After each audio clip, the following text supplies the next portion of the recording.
The COVID-19 crisis has tested and is testing the world's resilience. How have the rights of minority groups and marginalized people been upheld in Nigeria?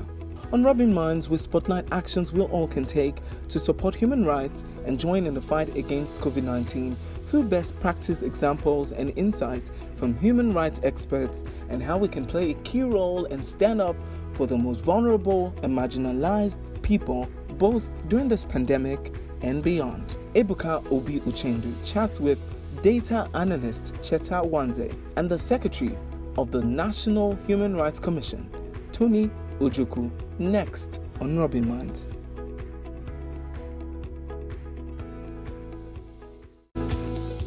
All right, welcome back. We're joined, of course, now by Cheta Nwanze, who used to be a regular on the show. Welcome back, and thanks for staying socially distanced away. It's very interesting times. I'm talking about social distancing. Extremely interesting. COVID-19 is still, almost, some people seem to forget now that it still is killing people.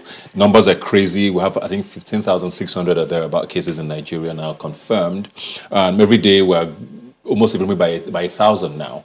But we're also going through this human rights drama in the country as well. There's been rape incidents going on, police shootings happening here as well. And we're watching what's happening across the world. How are we doing? I mean, we've seen a few people come out to protests in parts of Lagos, I believe, and parts of Edo states. How do we go about, still speaking up in a time when we're not allowed to gather, you believe? I think in many respects that the lockdowns have ended. People are, and this is not just in Nigeria, but all over the world, people are tired of, the human being is a social animal. You can't keep people cooped up for a long time. I mean, one lesson I have learned about this is that house arrest is a very effective way of punishing people. So people will gather, especially as things like police brutality come to the forefront. We've had at least 4 incidents of rape in religious in churches. The Uwa incidents in Benin, God rest her soul. We've had one in Benue. We've had yesterday there was one reported in Oyo State. There's also been one reported in, I think, Abuja. I mean, human rights will keep coming to the fore as long as we run a nation or a country where we don't have consequence. Too many of the people who do some of these things do those things in the belief or in the knowledge, depending on how you look at it, that they will do it and nothing will happen. I mean, a policeman has pointed a gun at me before and told me, I will shoot you, nothing will happen. He will not do that if he doesn't genuinely believe that nothing will happen. When you have a situation where since the day Nigeria declared its index case till yesterday, today is 14th bar. So yes, the data I have is accurate as of the 13th of June. Since that time, we have a case of 62 people have been shot dead by the security forces in various guises. That's major. And when you have such numbers, at some point, people will finally begin to get tired and will begin to congregate, speak up. I would say that NSAS has been on pause. But it will resurrect. Yes. That's just the harsh reality. We're going to take a very, very short break. When we come back, we'll be joined by the Secretary of the National Human Rights Commission to get his perspective on what they're doing with regards to human rights issues in Nigeria. Please don't go. All right, welcome back. We're talking human rights and coronavirus in the coronavirus era. And of course, I've been joined now from Abuja, from the National Human Rights Commission, Tony Ojukwu. Thanks for joining us, sir. I want to just start basically with all of what's been going on in the last couple of weeks. We've had so many incidents of rape and, I think most importantly, police brutality. We did hear about Tina, who was shot dead in Lagos. And as we heard from Cheta earlier, we've had at least 62 cases of extrajudicial killings by security operatives since the COVID-19 pandemic started. I mean, these are issues that are glaring. And one case is what triggered the whole of the United States. What are your thoughts on where Nigeria is human rights-wise, especially with regards to those who are supposed to keep us secure?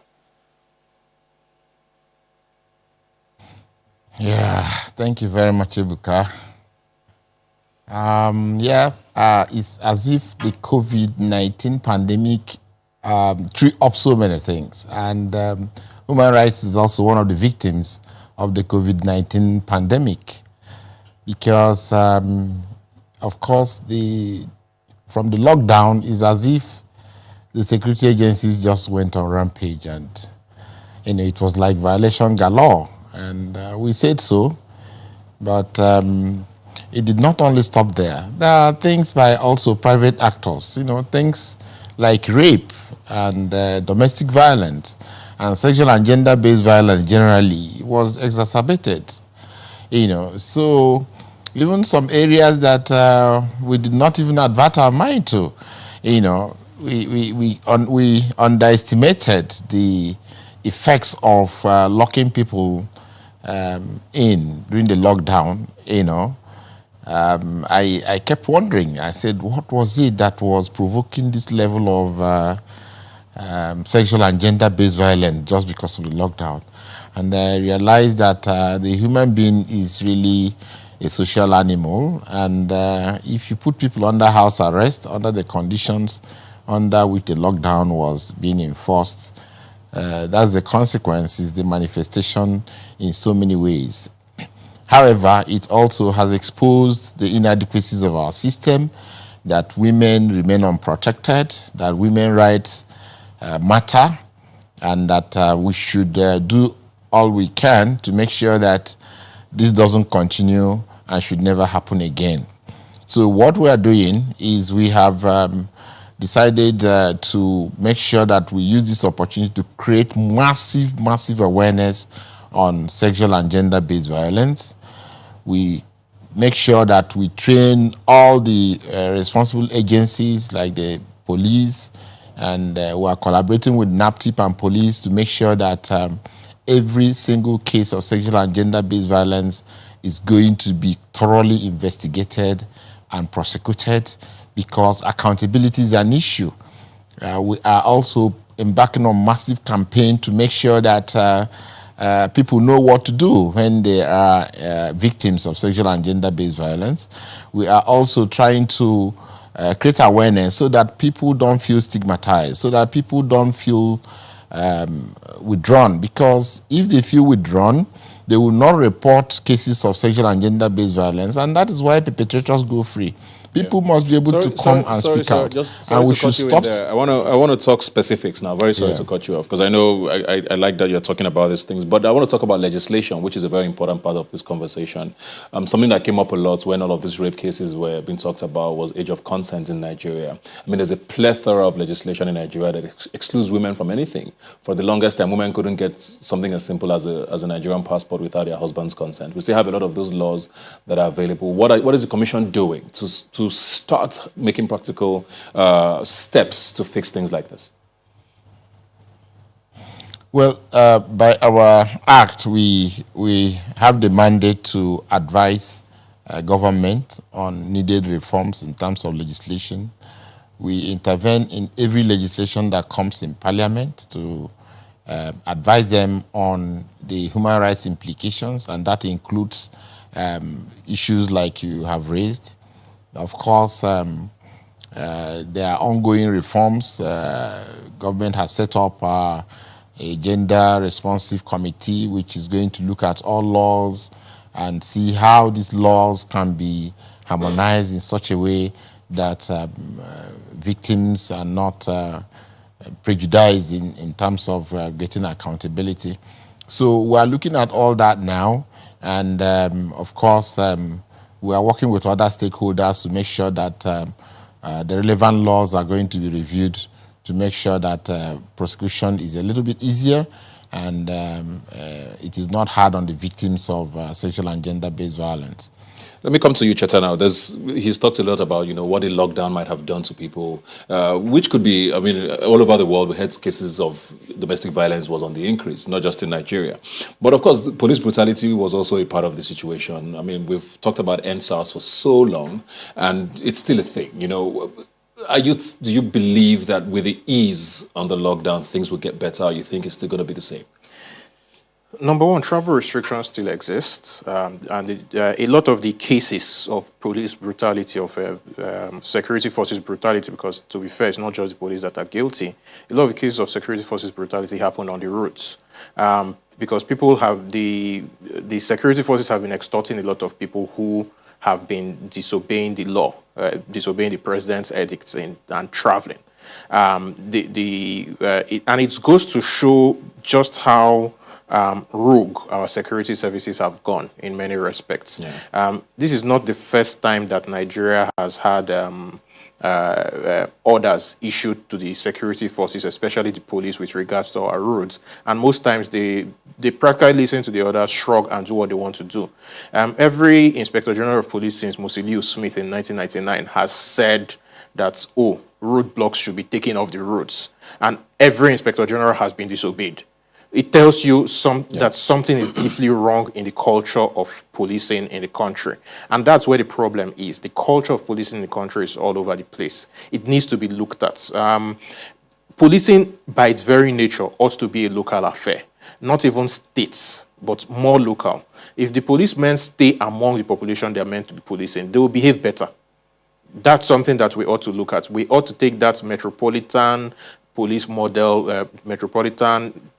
from the UK, Thames Valley Police, Glaswegian Police, those kind of very local police forces where the police stay among the people they are meant to be policing, and they can be held accountable by the people. So I'm using the US as an example. There's a reason why the police are not as brutal to white people. The police force there is overwhelmingly whites, and they stay among the white people. So they are accountable to those white people. But many times it is white policemen who are meant to police black people in neighborhoods that they don't stay in. So they are not accountable, and suddenly they become all Nigerian police-like behavior. Yeah. So those are very specific things that need to be fixed. And I think that is something that can be fixed very quickly. Mr. Ojukwu, specifics are very important to me, and we know the rankings are something that we like to tout when it works for us, but ignore when it doesn't work for us. Nigeria doesn't do very well with any index when it comes to human rights. How are we looking going forward? For me, there is there's room for improvement, because if you look at our history in the past, coming from military regime, there's no doubt there has been constant progress in the area of human rights. And I think things keep getting better every day.